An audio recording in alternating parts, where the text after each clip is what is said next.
My name is Heather Price, and I'm a walker between worlds. I do many things, and the things that are most important to me at the moment are being grandmother of 4 beautiful grandchildren, and I'm still mother of 3 grown sons now. But the most important thing that I do in my everyday life is listen to people, listen to what they have to tell me as a counsellor and as a mentor and as a shamanic healing practitioner and trainer. I get to hear stories that you may not hear every day, and a lot of them involve the voices that people have in their head, the ones that tell them to do things that they wish they didn't do afterwards, the ones that help to sustain them through daily practices, and the ones that take them in a different direction. And I have learned to teach people how to be prepared for that voice, because I haven't always been prepared for that voice. I remember when the voice came to me very strongly, that voice that told me to be alert, when I was standing over the bed, the hospital bed of my 3rd son, who was 15 at the time, and talking to his surgeon, a brain surgeon. He was about to have a second operation to remove a tumour that was very tricky, and it had wrapped itself around a vein and an artery in my son's brain. And it was life-threatening surgery, but it was the only chance he had to live. And the surgeon told me that I needed to say goodbye. We needed to say goodbye to each other, because he probably wouldn't recognise me when he woke up. But I heard a voice in the back of my head, in my heart, that said, there is another way. And I needed to speak up and say something to the surgeon. It was really, really important that I did that I found the courage to bring that voice out and speak up. And so I said to the doctor in that moment, as he was preparing to take my son to surgery, is there any other way than what you've prepared to do today? Will your intuition guide you? Is there a possibility that you won't cut that vein or that artery, that I will actually be able to have conversations with my son when he comes out of surgery? And he said, no, there is no other way. You need to prepare yourself for the worst. And both of you, I don't actually follow my intuition. I have a plan. So we said goodbye, and then I went to the waiting room, where I waited for 9 hours to see my son again and to see the doctor, not knowing whether my son would recognise me. So 9 hours later, the doctor came out and he said to me, Mrs. Price, I don't know how you're going to receive this news, but I followed my intuition for the first time in my professional life. And I didn't cut the vein and the artery. But I don't know where that leaves you and your son.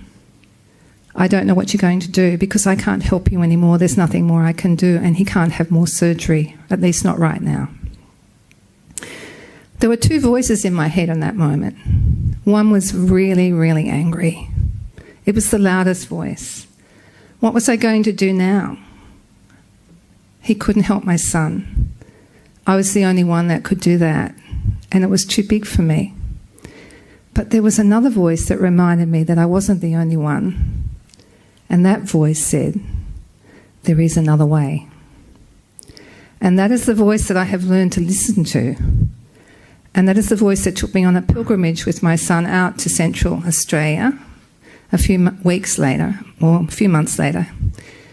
And we did find another way. My son is 32. He's just had a scan. He hadn't had one for 10 years. And he sent me a text yesterday by chance saying, it's all good, Mum. Hasn't grown. We put it behind us 10 years ago and just got on with our lives. And so the last few months we've been working it out together, whether he'd have another scan, and he decided to. Good news. That voice in the back of your head takes a while to get to know. And It is the voice that will save you from so much despair. But you need to learn to hear that voice and to recognise it, because there are two voices that will come at any given time. One will come from the wounded heart, which is based on the past. And one will come from the true heart, which comes from everywhere, from the collective unconscious, from the great spirit within us and around us, from endless possibilities and miracles, that anything is possible. It is also a very grounded, sensible voice. It knows you well and it listens to you well, but you have to get to know it. So I really encourage my clients, and I myself practice, a daily practice of getting to know that voice that says there is another way. It's the voice that reminds you when you're walking out the door that you've forgotten something. And you have to learn to listen to that voice, and not to keep walking, to go back, take a few moments, sit down, take a breath, and it will come to you what it is that you've forgotten. Often it comes to you when you're halfway out or onto a train, or you can't go back, and you think, oh, if only I'd listened. But getting to know and to listen to that voice and then to act on that voice will really help you. So prepare your day well and learn to listen to the voice early in the morning. Visualise your day and watch and see what is unfolding and what needs to be done. And listen to see if there's anything you've missed. That's what I do every morning, most mornings. I watch the day unfold and I listen to see if there's anything else I need to prepare myself for. That will help you get through every single day. And then you need to praise yourself for listening. And when those other voices, have compassion for them and remember to reframe them, because they'll be bringing you messages that aren't true most often. So you need to have a strong voice after you hear those less than compassionate voices that may give you an impression of yourself that is not true, or impression of the day that is not true. And to temper that voice with a loving, kind reminder that there is another way, that anything is possible when you listen well and you love yourself well. So I encourage you that whenever you feel stuck and frustrated and a little bit frightened and things have suddenly happened to you that you weren't expecting, just to stop and take a breath, visualise, be clear in your intention of what you want, and then listen for that voice that will show you the way. Thank you.